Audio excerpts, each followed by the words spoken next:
What's up, people? Welcome to a late episode of I Am Negan, a TWD Universe podcast. My name is Adam Vale. I am a senior editor over at the Koalition. That's with a K, koalition.com. And I'm joined by editor-in-chief and the only person on camera tonight, Richard Bailey Jr. What's up, Rich? What's up, Adam? What's up, listeners? And Throwdown show from Twitch, Carlos Romero. Yo, what's going on? Sorry, people. This is what's going on. I'm not on camera tonight. If you are watching on YouTube, if you're on Spotify and iTunes, then it doesn't matter. It's my voice and our voices. But if you're a frequent viewer over on YouTube, you'll see I'm not on camera. And it's mainly because I was traveling over the weekend and I made a big mess in this office and this boxes and unpacked clothes and other junk. So forgot to put your makeup on, forgot to put the makeup, my wig, the whole thing. Goodbye horse. All right, so I forgot to do all of that. And so anyway, so I was like, we got to get this out. We're already a day late. And this was a big one. This was a big one, at least the way they kick it off, it seems. So I was like, we got to get this in. So that's it. Just a little heads up on that. Quick housekeeping. Thanks again for all the support. We're constantly seeing numbers come up over on iTunes and Spotify, YouTube, people jumping in. Maybe not talking too much about it. Maybe they just like hearing everyone else's thoughts and just talk within their heads, It's like, oh, yeah, I feel that. And that's cool. That's fine. You don't always have to go out there and get your voice heard. Maybe just like to hear other people's thoughts and opinions. And we have a lot of opinions. So thanks again, everybody, for the support on iTunes, Spotify, and, of course, YouTube at the Koalition. So with that out of the way, if I'm sure the people listening or watching this have already seen this episode. If not, you can go check it out on AMC Plus. No, we are not paid to say that. And some people before I've brought that up, it's like, no, I just say it because some people don't know. They're still not sure how to watch it. There are cord cutters out there that are confused by the whole thing. They're like, oh, how do I watch? I don't have cable. Well, it is streaming. There is a service, which is kind of weird if you think about it, because we see all these services all bundled up, but AMC is one of those. Like for $5, it's a standalone. It's not one of the big boys like Paramount and Apple and all of them. And maybe one day they'll merge and jump into one of those, because I think this year we'll see a lot of bundles. But anyway, there you go. So if you haven't watched it, watch it. If not, then whatever. That means you don't care. That's fine. We're going to spoil it because this is a discussion, not just a review. And with that out of the way, here we go. 3, 2, 1. This is for The Walking Dead, The Ones That Live, Season 1, Episode 5, Become. All right. Man, people, this show, just like Rick and Michonne in that truck, is going right off a cliff for me. It's slipping so far down in the hierarchy of how I have all the spin-offs and the mothership and all of them labeled in my mind in order, that I'm feeling really disappointed at this point. I'm feeling very disappointed. So before I go any further, I want to hear from you guys really quick. How do you feel about the show now? We'll get into the episode, but I just want to know from what you've seen and how you feel now about it. Is it up there with the Daryl Dixon and Dead City, Rich? Well, let me start by saying this show is exactly what I thought it would be. They told us it's going to be a love story, so you're going to have the sentimental moments between Michonne and Rick. So I think if there were people who were looking forward to seeing that romance, I think they're very satisfied with the show. But to answer the question of where do I rank this show compared to the other spinoffs, well, I personally think that both the I believe it's Dead City and the Daryl Dixon show are more interesting because the settings are not familiar whatsoever. You have the Dead City show in New York, and you have this other show with Daryl in Paris. So in Europe as well. So I think those shows are interesting because it's a different setting.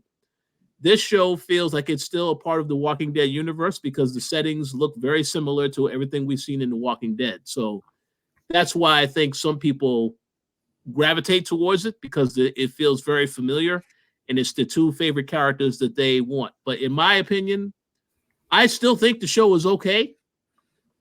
I don't think it's better than the other two shows in the sense of it being interesting from a storytelling standpoint. Well, at least not. Well, after this episode, I feel like it's very, to me, it's very clear what's the next path that they're going to go in the finale. But yeah, for right now, I would say I think the show was okay.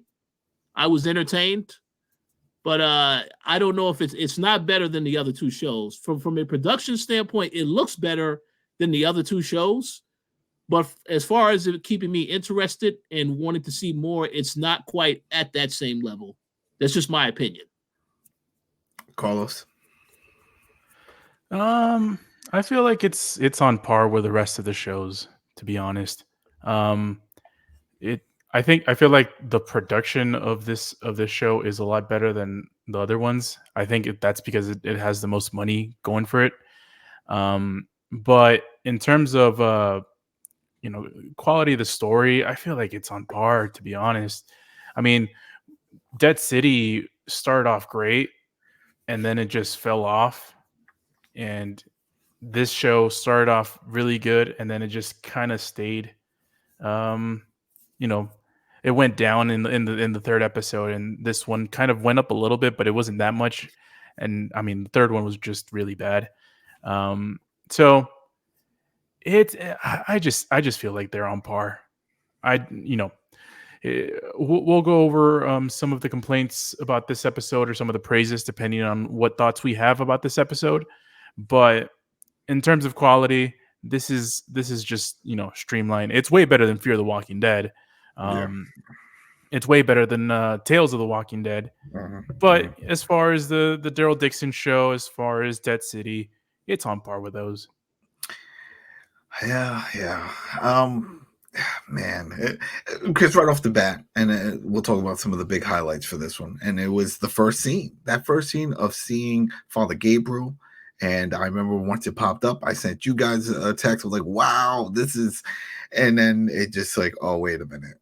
This is these weird flashbacks. So they're trying to sneak in that Anne, and now I'm calling her Anne because they keep calling her Anne in this episode. What's the other name that she has? Jadis. There you go, Jadis. Yeah, Anne and Jadis, but same person. So yeah, let's stick with the Jadis. So anyway, to see that it's 3 years ago, and we see that Father Gabriel is just wandering off in the woods, picking berries or doing something. He sees a CRM chopper go by, and then sure enough, Jadis shows up, and it looks like this is something they've been doing for a while, and it's almost like a private confession type of situation. Like if you're a Catholic, going to the confession booth, because she says, hey, don't tell anybody that we're going to have these meetings once a year. Same spot, we just meet up. And he's like, okay, yeah, we'll do. Which also made no sense, because if you think even 3 years before that, they were dealing with all the issues of fighting and with the Commonwealth and being moved around and all that stuff. That didn't add up. I was like, you know what? I'm going to push that aside, because this could be 3 years ago from who knows when. You know what I mean? So that or maybe, yeah, I don't even know. That just gives me a headache thinking about that type of timeline. The whole point is 3 years. So for 3 years, he's been secretly just spilling the beans on what's happening to the community, because she's providing zero information, because he keeps saying, tell me about your community, tell me about your people, and she's not saying much. No, well, I can't really talk about that. So how are you doing? It's a one-way conversation. That's horrible, but yet he's doing it and he's keeping it secret.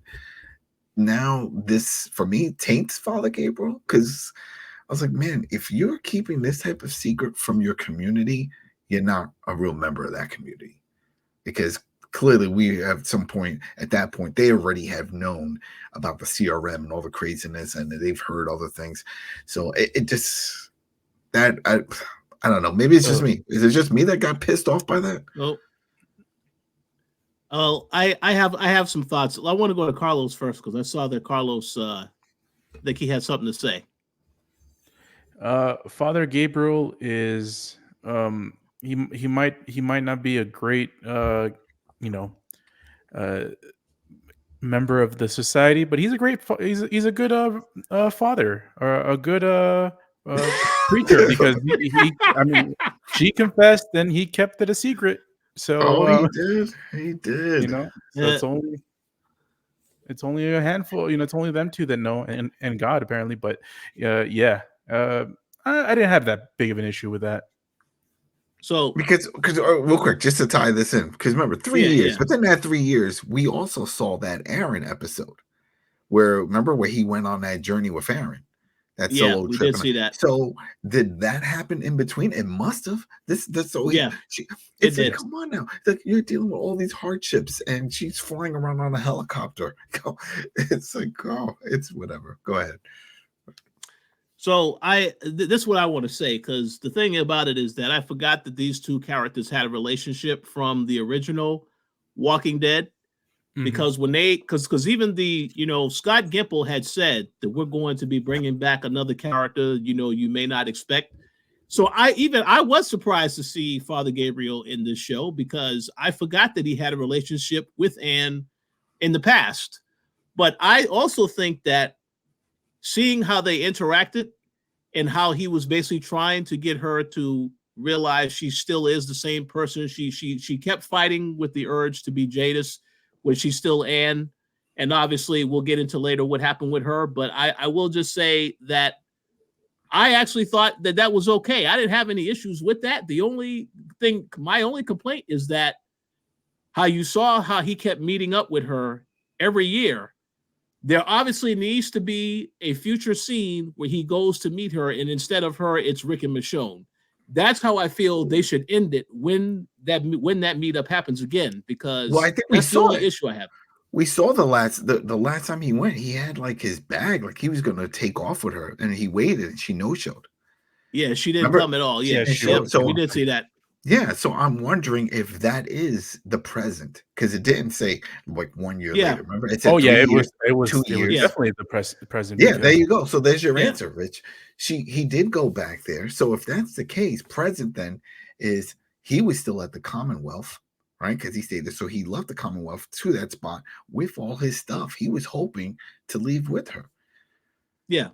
And that didn't happen. So there you go. And then when Rick and Michonne, let's say if they did bump into him, like, hey, what are you doing here? I'm waiting for Anne. Oh, we just took her out. We killed her. What?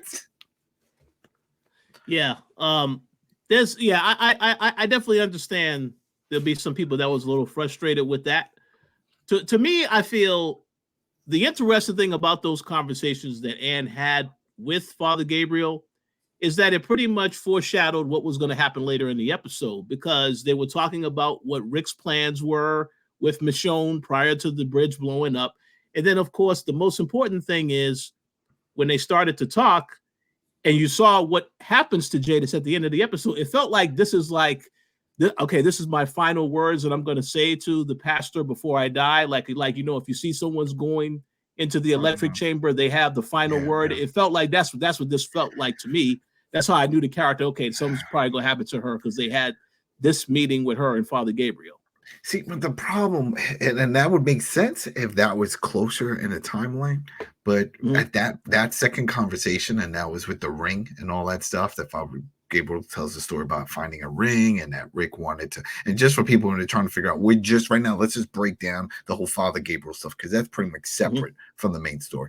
So when he tells and I was like, oh, I found this ring. Rick was talking about proposing to Michonne, and I put it somewhere where he can find it, or he was planning to do that. But he's like, here, you take this. He gives her the ring.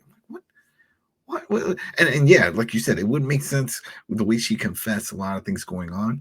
But at that point, if let's say that was 2 years, because that was year 2 that they said, Michonne is not in the picture. Rick is still doing whatever his service, being tethered to a guy, stabbing and doing all that stuff. So she couldn't have known that Michonne was going to get in the picture, and that her time on this planet was coming to an end. But I definitely did for the show itself, with all the dialogue that she had and the way they really opened up from the beginning to end, talking about her life and when she was, like you said, opening up to Father Gabriel about being a painter and all that stuff, and then she even gave him a kiss and stuff. Yeah, the show was telling us, hey, this character might be dying soon. So the show was telling us that it was going in that direction, but I don't, man. I was just disappointed because when I saw Gabriel, I'm like, oh, this is great. We are going to see characters just sprinkle in somehow into this show, maybe because they showed him just walking in the woods, and then we see the CRM, and I'm like, oh, this is it. They're gonna be driving down, and they're gonna see him. How far are they from wherever he is? He could be at Alexandria, even though we saw him at the Commonwealth, but they don't know where the Commonwealth is, so it makes sense that they're headed to Alexandria. Go ahead. And then let me guess, right after them credits rolled, and then you saw it said 3 years before, then that was when you probably got pissed and said, wait a second. I paused it, and then I took it. Like, all right, before I get mad, I hate that. I hate when they do those things. I hate it when they did it with the Daryl and his girlfriend and dog. 3 years here, 10 years, or 4 months here. I don't like that. And we saw it in the last episode or the episode before that when he was doing all that, and then the big now. It's too much. It's too much of that. But so just for that section there, so we'll close it out because there was only 3 or 4 visits on that. It was disappointing, but I think it's also a tease in a way that just for Gimple and friends, the showrunner telling us that there's a possibility that we could see other characters enter this world. It's not all about Rick and Michonne. It's not the Rick and Michonne show, which was yeah, go ahead. Oh, no, I was just going to say, I think that's a very good guess. And obviously, I believe you said this on the last episode. While Michonne and Rick can do anything together, they are stronger together. I think it is unbelievable to believe that those two characters can take down the CRM by themselves. Oh, yeah. And that's yeah. And we'll get into it. And that's why I really didn't like this episode. Like, there were some parts that were good about it and not so great. And listen, so before we move past this and we put Father Gabriel to rest with Anne, Carlos, anything you want to say? Because it sounds like Rich and I already said our piece. I don't have much to add to the Father Gabriel stuff. You guys mentioned pretty much the gist of the whole situation. I do want to mention, I do agree, the time skips. It's so annoying, man, because you're just it's like, where am I now? Where's this? Where is this? And I find it funny. It's like Jadis keeps mentioning, is like, oh, you and Michonne can do anything. That's what scares me. Is apparently be good parents is not one of them. Because the absentee father and mother. But not much to add. Father Gabriel, we called this. I don't know, it was the first episode of the season or second episode of the season, but we said they're going to use these shows to somehow get into the bigger verse of The Walking Dead. That's our complaints about The Walking Dead proper and the way it ended. We're like, this does not feel right. It felt like they just shoehorned in an ending and they're like, okay, let's move on. They're using these spin-offs to somehow get back to being The Walking Dead, and somehow. And this whole Rick and Michonne thing with Father Gabriel, it's like they're making the connections with Father Gabriel and Alexandria, and Rick and Michonne are going to make their way there as well. So, all of these breadcrumbs, I feel like somehow we're going to get an end to an actual ending to the Walking Dead universe. And it's going to be more based on these spin-offs. And breadcrumbs that comes up later on in this episode, which I found kind of funny. And noodles. Yeah, the noodles. I'm like, oh, this is how I found you. Like, oh. So let's just get into this. So the episode continues now where they left off. We got Rick and Michonne. all happy-go-lucky, just driving off. They found the ramen truck. Remember, they packed up the ramen. They're all, this is it. Where are they going? We're going to Alexandria. Everything is cool. They're finding some other locations and some other supplies and things, and they're doing a lot of kissing and hugging, and there's nothing wrong with that. They haven't seen each other for years. That's great. She even mentions, hey, it looks like you're coming back to normal, that type of deal. And it is, right? But in a weird way, because we've never seen this happy-go-lucky version of Rick. We've always seen stressed out Rick, team leader Rick. We've never seen him like this. Like, he's just like smiling, Kool-Aid, his hair's all slicked back, he looks clean, and I don't know how that happens. He's talking about getting her the baking soda gum, or whatever it was, spearmint gum, and that was a callback to the Working Dead proper at one point when he went out and she asked for that. I was like, yeah, well, whatever. I get it. You're building that connection, those memories. But man, what's the best way to put this? Because I don't want people to make it think like I'm poo-pooing because of happiness, and I'm not.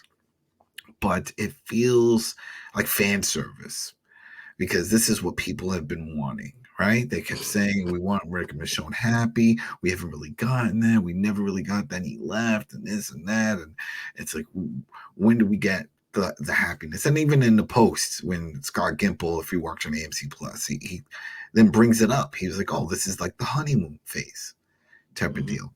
And I was like, I get that, but you can't not see the big picture. And the big picture is they are on the run for their lives. They are trying to get back to their children. And again, as a parent, I would find it very hard, and I am a parent, I find it very hard to just be like, oh, lovey-dovey with my wife, when I now know that I have two kids, and one is much younger than the other one, out there and who knows where. And my wife just told me that she hasn't talked to them in like a year or so.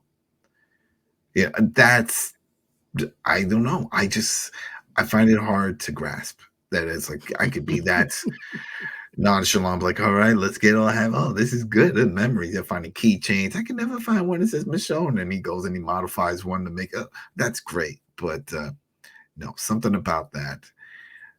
So how did you guys feel about that before we move any further? Just how they were just showing them all happy and just giving that, and to me, like fan service. That's what a large majority of people wanted to see, and they got it. I think a lot of people, I agree, a lot of people wanted to see that. I'm going to admit to you right now, and this may be considered controversial, I actually liked the opening music they played when they showed them together. I don't know who sings that song, but that was a beautiful song that matches the emotions of both of the actors in those particular scenes. So I will give them credit for that.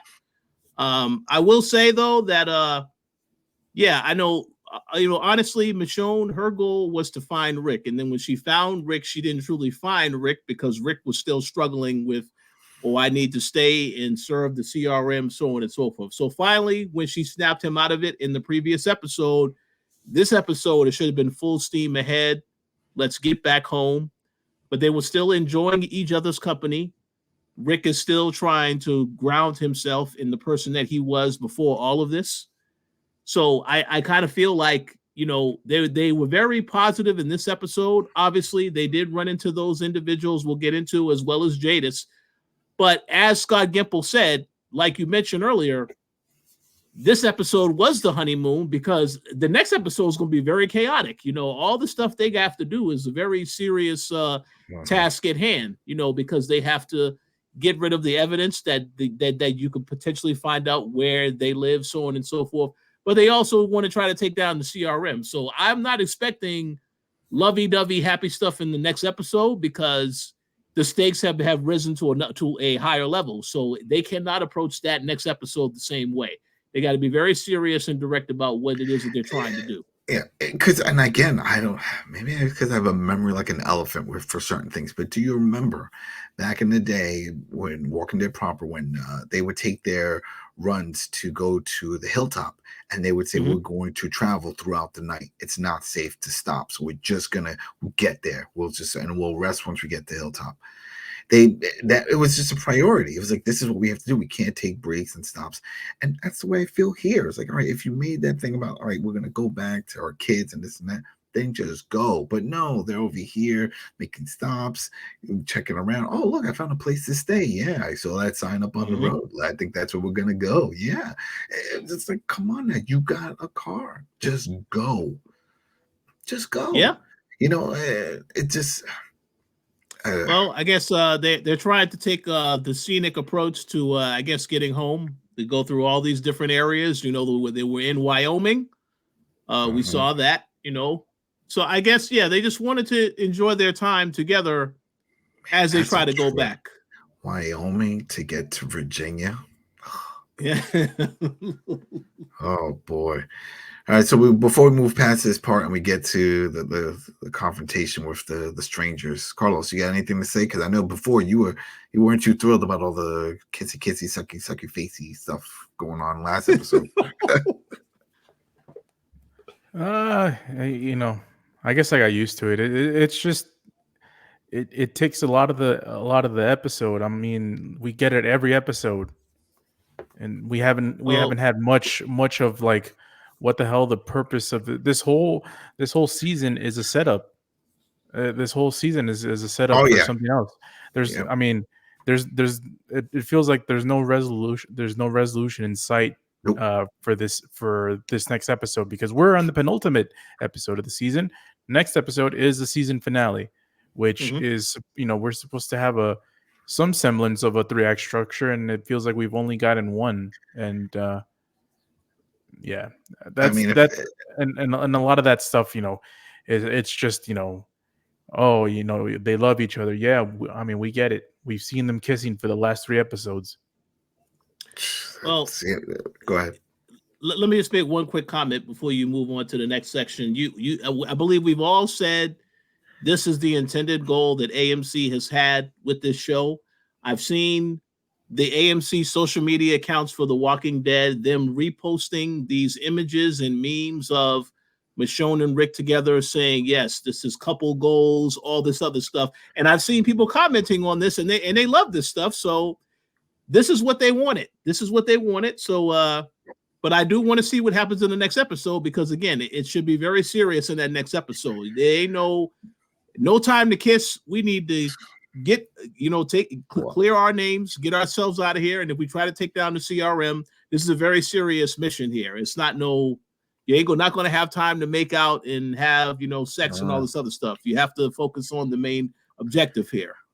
And we'll talk about that. Yeah. Well, I'll tell you this much. They gave something away right off the bat from this episode, which is we're not going to get a conclusion in one episode. They're definitely going to have a next season, because things are not moving story-wise in that direction that we can see a conclusion with the CRM.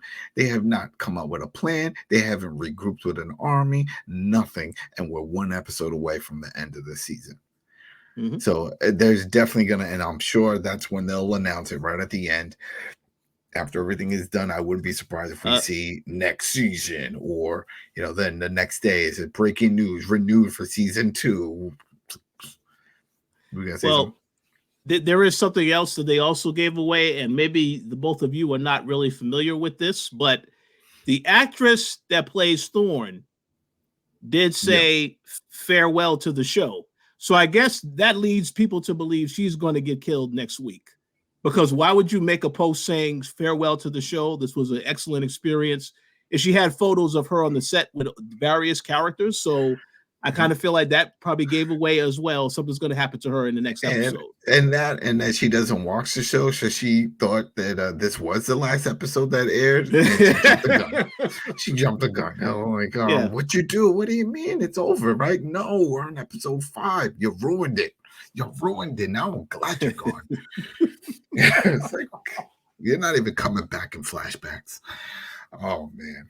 So, all right. So let's move on.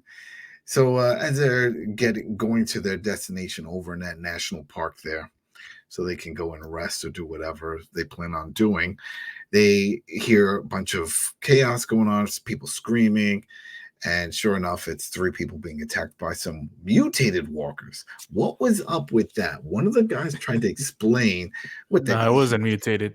He was like he said he was like in some kind of mud or something, hardened mud. He was calcified. Calcified. How did he get hot springs? There's hot springs there. Yeah, but how does the walker move with that? You know what I mean? That's weight. That's heavy weight. How does the walker move anyways? they barely move. That's the thing. They slump over. I would think before that weight on the head, it would just tip them over, is what I'm getting at. But whatever. So then it takes a combo deal with hitting them in the head, and then what was it that she using the sword afterwards to stab through the crevice, everything that's around the walkers. There was a few of them just to take them out. They get that done. They see these 3 people are hungry, so they share the wealth. They got a bunch of noodles, so they start handing out the noodles. And then one of the jabronis takes his gun out and he's like, "All right, now give us everything." So it tries to rob them. And I was like, okay, this is where they're going with this. Because at first I'm thinking, they're going to grab these people, they're going to bring them along, and then they will die eventually, right? Because that's what they do in all these Walking Dead. You meet some strangers, you string them around, halfway through the episode, you try to tell their backstory, you get people engaged, and then bring some emotions out, and then you kill them off. But no. While the guy is getting all cocky and talking all this smack, and he just takes his eye off of Michonne, they hit him, they take him down, they take the gun, she takes the noodles back. She takes it. Now, here's an interesting thing though with that is that I was thinking, well, take the gun, just take it. But no, she, they take the bullets out, they chuck the gun to the left, they chuck the bullets to the right. And they wander off. And then later on, she brings it up when they get to their destination. I was like, "Oh, you think we should have not done that?" I was like, "Oh, no, they're not going to follow us. That's Rick. They're not going to follow." Do you remember what? Do you remember what the brand of the noodles was called? Was it ramen? No. The brand was called Tasteful Nudes. Tasteful Nudes. Nice. Which I don't, I'll let it slide because it's funny, but I mean, no one was using that vernacular when the outbreak started back then. It was like 2009, 2010, maybe 2011. I don't know. Yeah. I thought it was funny. Yeah, well, I didn't even notice that, and I thought about it. I was like, "Oh, where'd they get these noodles?" So maybe they'd say something on the side of the truck or whatever. But nope. So, but they had plenty of the noodles. They had a nice big backpack full of noodles, and that noodles is what put this whole episode in motion, because they finally make it to the destination, having a good old time, and as they wake up, who's there? Jadis, Ann. She's sitting there. They're like, "How'd you find us?" "Well, you guys leave breadcrumbs with all your damn noodles." That right there caused me to pause the show again. And she also mentioned the car, the yellow car. Oh yeah, that's how I found you also, because the car stands out. I guess the color yellow stands out. Yeah, but she didn't see it. You know what I mean? It's like, yeah. There's plenty of cars out there, and then you found the noodles, and she's by herself. Tracking them again. This is why I still don't think she was really part of the CRM. Maybe this is just I think that's a valid argument, because in this episode you saw her struggling with that when she was talking with Gabriel all these times about whether or not she wants to go back to her old life or she wants to stay strong as this other person, Jadis. So yeah, and then one thing that you both have said on previous episodes, they never ever showed her interacting with any of these other people, especially General Beale. So this is how you know she didn't really feel like she was that important to, at least as far as them knowing about her. So that's why when what happened to her in this episode, I'm like, okay, so nobody will care about this because maybe she's a ghost. But that's what I thought, but until Michonne saw her. I was hoping that was going to be the case. That Rick was going to be like, "Oh, she found us," and then Michonne was like, "Who?" Who found this? Don't you see her? Jadis, she's right there. And then cue the pixies from Fight Club, and it's like, it's like, oh, that's a really good point. I mean, I never really thought about it, and yeah, that's kind of ridiculous if you think about it. The whole thing with Jadis, it's like she never interacts with anybody. You don't know what her authority is within the CRM. You don't know. She literally has only interacted with Alexandrian people. Yeah. So and always in a closed quarters, never in an open area. Yeah. And now I will say one thing. When you get into what happened with her later, I did appreciate that they had the flashbacks of who she was before, and then even about what happened on The World Beyond when she killed Huck. So I appreciate that they had that stuff in there, but I don't really know why, because I saw some people commenting on this episode like, oh, I feel so bad this character died. It's like this character was going to have to die. I mean, that was going to happen. That was going to have to happen, right? Yeah, in Rick's way. And they try to do the okey doke or the misdirection where they try to make it seem, because she was like, oh, I'm repenting because I killed someone.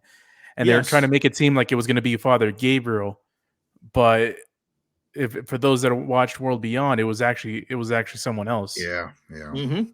Yep. Her best friend Huck. Mm-hmm. Yeah. So crazy. Mm-hmm. Crazy.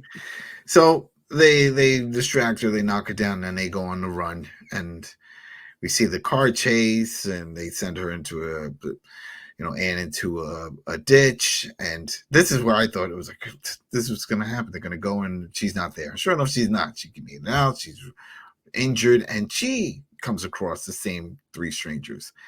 And one of the main, and I thought this was going to be like some kind of a little callback to what Michonne had told the three strangers before. Is like, hey, we're giving you a chance.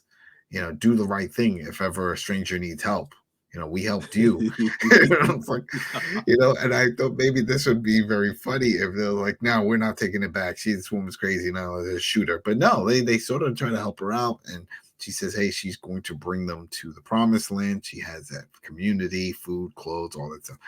Guys all thrilled. He's going to get new pants. I was like, yeah, I'll do this. All right. And they team up. And it was really quick, too, that they took him in. Go ahead. Yeah, I was going to say, did you notice the Easter egg? The line that she said, people are a resource. The same thing that Negan has said. Yeah. And there was an episode title with the same title in his show as well. So people are a resource. And it's true. It's true. But the part that I didn't, so we got Rick and Michonne. Now they're running around that part of the woods looking for Anne, for Jadis. And I guess, I don't know. I watched the episode twice. I didn't really see it, but I guess they saw her coat where it looked like she was running into a shed or some kind of structure. Yep. Mm-hmm. Okay, so then I must have missed that one. Because, of course, they go running in, and then it turns out it's one of the other strangers, and the group says, I'm sorry, we did this, she did this to lure you in. And then, of course, they surround, and Jadis gives the whole speech. We got you. You're trapped. You're going to die, blah, blah, blah. And then there's a shootout, and then some walkers, and all kinds of craziness happens here. This was too long, in my opinion. I feel like this was too long because the climax made no sense. And this is, again, where I was like, oh, this is Fear the Walking Dead all over again. Because after all the shooting and the strangers die, because we knew they were going to die, and it's just Jadis, Michonne, and Rick, and they're hiding behind cover, and they're all talking. And she's, Jadis keeps bringing up the fact that she has that dossier about where Alexandria and all the key members and all that stuff. And she says, "Remember, if I die, they're going to find this in my room, and then they're going to go and kill everyone." Well, we still don't believe that. No one knows that, and that's the argument that Michonne had the whole time. Remember, she was like, why are we letting this person live? Let's just kill her. Mm-hmm. And it seemed like that was going to be the plan. But then out of nowhere, then Michonne, right there while she's taking cover, and we saw that in the teaser, says, oh, I don't believe it. We're never going to be able to get back. We have to do this. Oh boy, okay. And, Yeah. and then yeah, it's so dumb. I thought it was a trap. It wasn't a trap. Rick was really going to give himself up so that way Michonne and Alexandria were safe. I'm like, are you kidding me? This is fear all over again. Because this is what we would see. Oh, So, yeah, go ahead. I was gonna say, yeah. I mean, when I saw that scene, I said, "Oh, that is a clever misdirection with the trailer," because the trailer it made you think that I actually thought they were going to play along with Jadis just so that they can try to agree on terms. But then when Jadis turned on Rick, I said, "Okay, yeah." So that's the now you gotta take her out at that point. I thought they were playing along. I didn't know Rick was serious about. Oh yeah, I'm gonna He made it definitely seem like work he was with you very on this. serious. Remember, he walked over, and then even Michonne's on the side. And there was another weird part where the whole thing of before that, when Jadis is standing there and it's like, "You can't kill me," and Michonne is pointing the gun, and then you see the other walkers coming from behind, and Jadis lifts her head up, like, "Go ahead, let the walker bite me and see what happens to you." So Michonne wastes her ammo on the walkers and then runs behind cover again. Like, that was silly. Yeah. And the reason why it was silly, because here we go now at this point, same situation. Now Jada's pointing the gun at Rick. Michonne is now staring her down, and then she starts telling Jada says, what was it that like, "Oh well, you can't kill me, because if I die, Yep. yeah, if I die, then what will happen to Alexandria?" And then a walker comes and just bites her. And then Rick is like, pass a dossier. Right? Oh man, again, it's like, here's the thing. Like we said, we haven't seen her interact with any of these people, right? The higher ups of the CRM. So there goes that. Yep. But the other part is, we just saw a plane crash, the helicopter crash. Those soldiers died. Other soldiers have died in that other trip with Rick. They never show anyone going through the cubbies and the bunks for the other soldiers. So if Jadis does not return, who's to say anyone would give a shit? That they would think that it was due to foul play. They would say, "Oh, well, it just happened. She went out on a mission that nobody knew about. She could still be on that mission. We don't know. Who cares?" See, and that right there is exactly why what my main issue with this episode is that explanation right there, along with the fact that Jadis tells Rick, "Hey, the general was supposed to have a briefing with you, but didn't Rick supposedly die when he was in that same the same helicopter that where they crashed into the building? So you don't think the general is going to question, oh, this guy actually wanted to come back, because he already said he didn't trust Rick." So it kind of makes you question. That's why, and that's what they got away with, the fact that Jadis didn't really have any close affiliation with the general, because I would think that if this person is working for them, they're going to definitely be curious as to what happened to that person. So I'm very confused about that, but I do want to see how that interaction is next week between the general and Rick, and whether or not he's still going to be suspicious. Because why would somebody, if they had a chance to escape, why would they, "Oh, let me come back because I love the CRM so much"? There's no way. He has to know something is up with him coming back, and just the way he did. So I want to see how they handle that. It makes me wonder when they filmed all this. Was this the time of during COVID when you had to have small groups? Remember, that was the whole reason why they filmed those episodes, because it's like, it makes me feel like all the scenes that Jadis did with Rick Michonne, it was all separate from all the other ones, which is why, because quick fix for the show would just be that one scene when we had the general giving a speech to all the soldiers, have Jadis stand right behind. Or when the whole thing happened with the helicopter, and they're like, a helicopter went down, and well, did everybody survive? And then Jadis says, "You know what? Let me go take a team and investigate." All right, go. But you see, that's it. Two scenes could have fixed all that. I agree 100%. That's the issue, because the last episode there was nothing. You didn't see Jadis, you didn't see the general. It was just about Rick and Michonne. And obviously, as Carlos said before, they needed that episode to talk. I get that, but there was no development whatsoever on the CRM side. Yes, they did come back and destroy the helicopter, but there was no development with the other people that were a part of this in that last episode. So it was it just came out of nowhere, like they had told Jadis and the general, okay, take a week off and you guys come back in the next episode. We'll start shooting in that next episode. And then think about it. Let's say Jadis was in that helicopter that crashed. Yeah. You know, if Jadis was in the helicopter and crashed and sort of survived and was just still there near the helicopter, it didn't matter because CRM was going to blow it up anyway. So even if they did go into the room and found that dossier, they were like, oh, man, well, doesn't really matter because we killed her if she was alive. If not, she died in the helicopter, whatever. Because what is the big threat? That's the other issue with this. If people take a step back, just take a step back and look at this from clear eyes. There is no threat in Alexandria. It's not like they had an army that's a threat to the CRM. That's the thing that makes it was a small town with some walls. That's it. It's a small community, no threat. I can understand if it was something like what you call it, the Commonwealth. They actually had a law enforcement group. That makes sense. But no, Alexandria doesn't make any sense. So that's why the whole plot of, oh, you can't kill me because if something happens to me, it'll happen. Well, they'll come and they'll kill everyone in your community. Makes no sense. For what? I was thinking, it's like, what if Jadis just randomly died one day? Like it's like Rick should have been like, yo, what if you die in a helicopter crash in the middle of nowhere and I had nothing to do with this, and I'm still getting getting my people killed in Alexandria. Like, it would have been a funny thing to mention.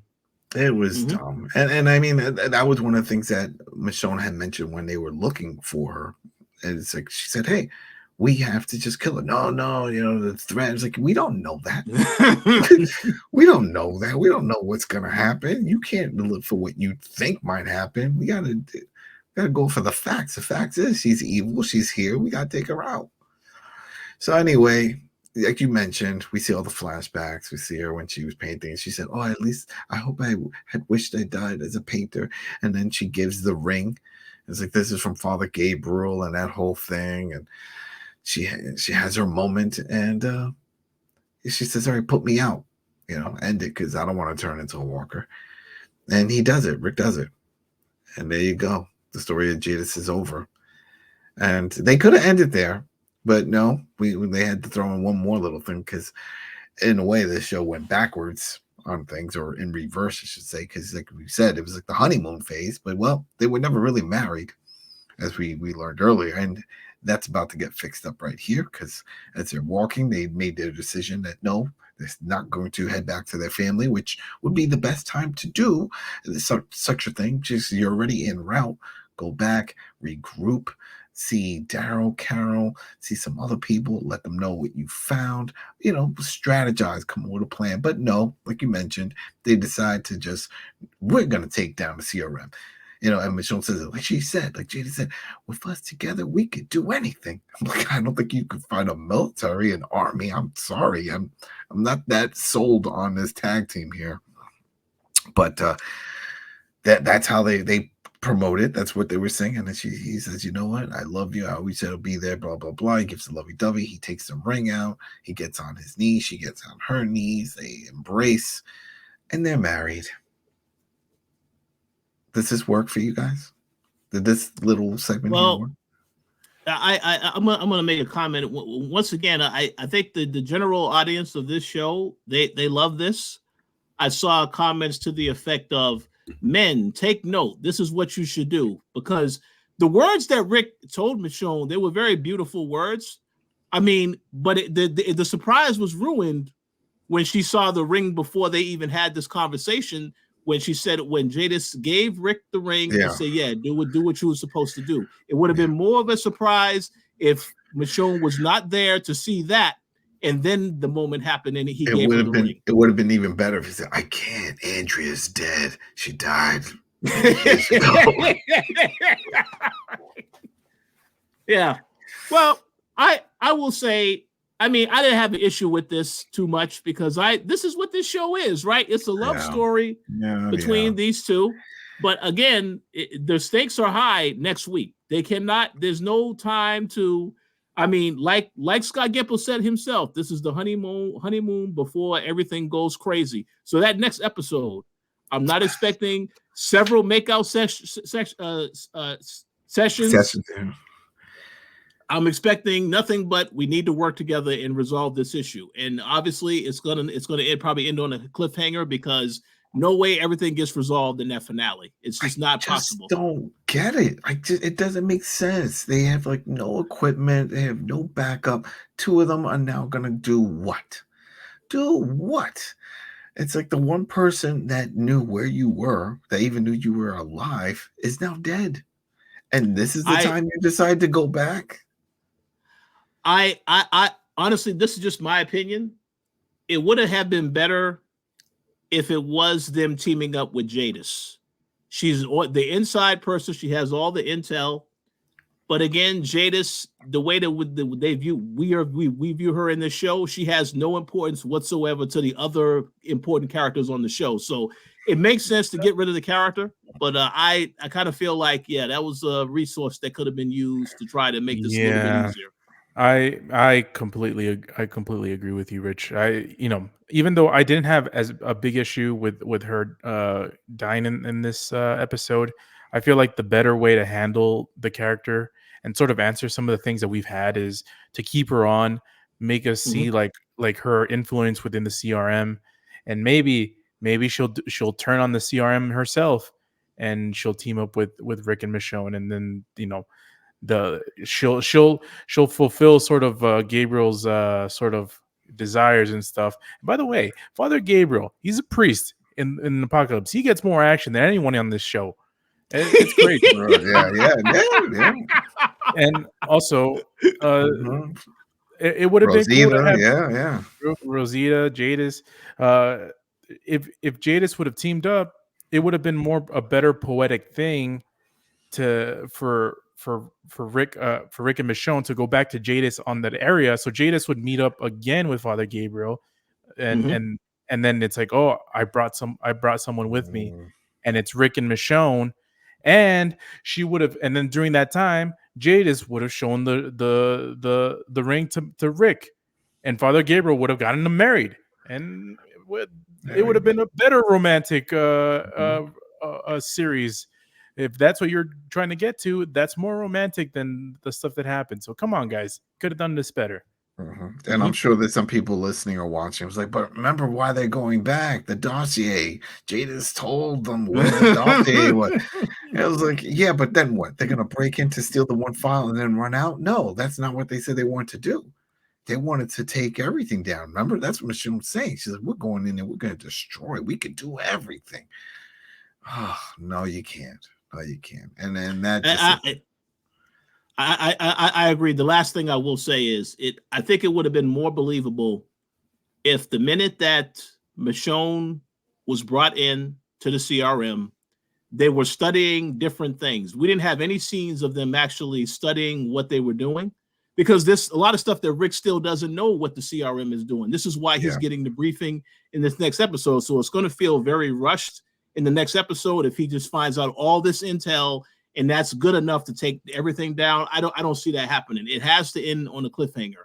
They could have mentioned the scientist. I think his name was Adam. Remember the girl's the sister's dad and all the treatment. They could have mentioned that. It's like, what are they doing about this? Well, they're trying to come up with a way to put an end to this virus, to figure out what's going on. But no, we don't know that. And that was the thing Michonne told Jadis, is like, yeah, the CRM is not the way to go. There's another way. And that the people in the city don't know everything that the CRM are doing, which I don't understand either, because it makes it seem like they don't have a president or a parliament. It seems like it's CRM, the protectors. That's it. That general seems like he is, right, the boss of everything. So I didn't understand that statement, which was like, oh, yeah, the people don't know. The people in the city don't know what they do. Who? What? No, what? Who are they going to report to? Remember, they let all the people that don't want to know anything. That's the ones that don't want to be leaders go into the city. So no one's questioning anything. And even if they found out that they're hunting down and destroying other communities, they don't care as long as they're alive. That's all that matters.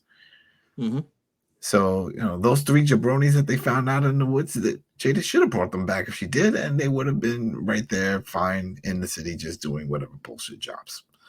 It would have worked out for everybody. But man, all right. So in closing, my thoughts, it's a downer. I'm just not feeling it. I'm happy. I'm not against the mushy stuff. That's great. I'm thrilled. But I don't like this rubber band situation that they have. It's something we argued and complained about for fear. A lot of that back and forth. One person wants to do this, then we're gonna go here. No, we got to go back. And they flip flop on their decisions a lot instead of just saying, "Here's a plan. Go A B C D." It's A B C A B E. It's like too much back and forth. And here we go again. It's like they finally get away. They killed the one person who knew they were alive.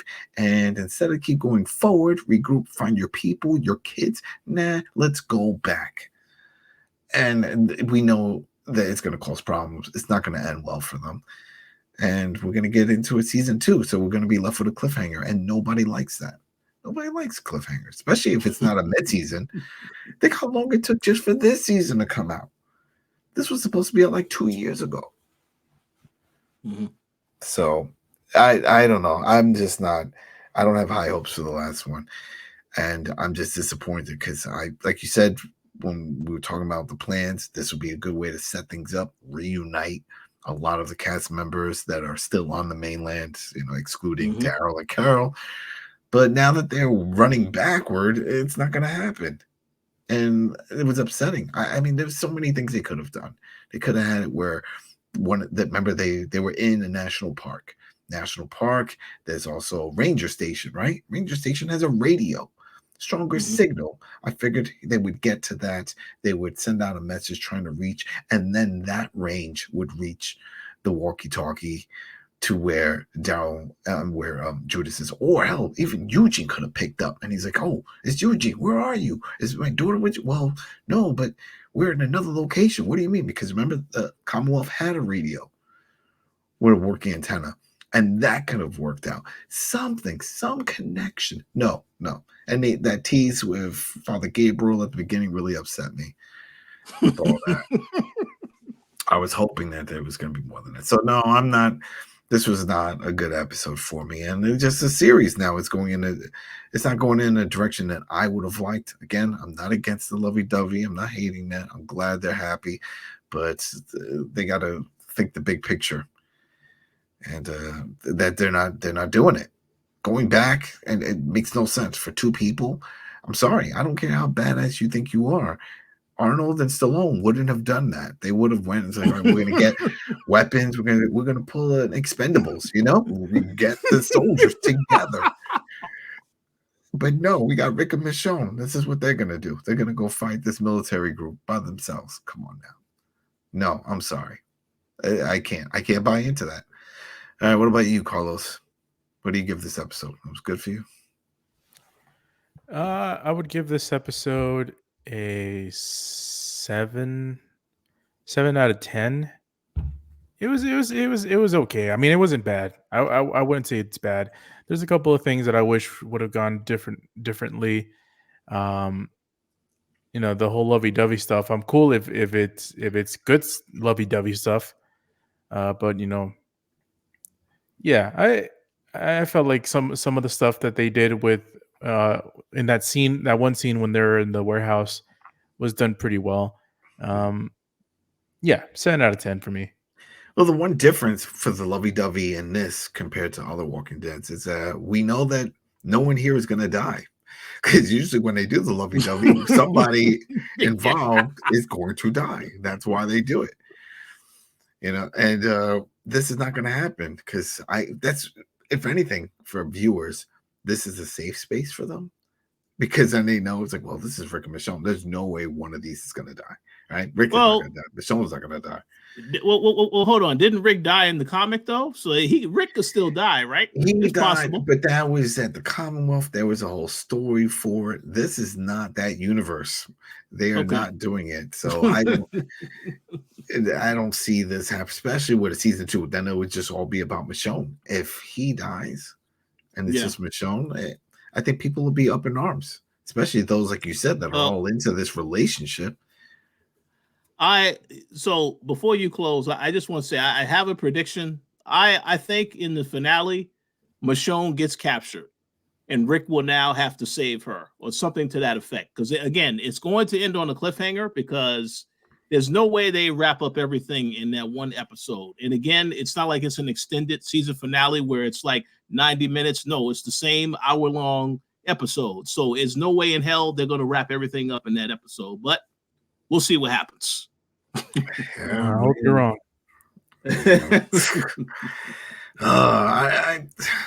I mean, either way, I have a feeling it's going to say at the end either next season or going to see back in 2025. You know, there's going to be a wait for a resolution to this story, and even then, I don't know. I'm not. I don't have high hopes for it. I don't know. That's me. I'm Debbie Downer for this one. But yeah, thanks again, everybody. And if you have your thoughts, go ahead, leave it in the comment section on YouTube. How do you think this is going to play out? And are you enjoying this so far? Is this one of your stronger feeling for this in regards to the spinoffs? I put this for the top 3 spinoffs. It's in 3rd place. First one, Daryl. Second, Dead City, and now this one. So that's my little thing there. All right, everybody, we will be back for the finale next week, and we'll be back on our regular schedule on a Sunday. So that'll be a big one, and hopefully we get wowed. That's all I'm hoping for. I want a wow moment, because who knows? Gimple said, yeah, we may see someone from the past. Maybe it wasn't Father Gabriel. Maybe it's somebody else. Who's to say the CRM didn't recruit some other members? I still think it's going to be some members from the cast of World Beyond. I still think we're going to see some of those kids somehow. They're gonna tie them into this story. Just makes sense. Or someone from Fear the Walking Dead who disappeared. Remember the reporter who was part of that whole thing? So and left with her girlfriend who was also a CRM member. So we'll see. We'll see. All right, everybody. Have a good week, and thanks again for listening and subscribing and following. Peace. Deuces.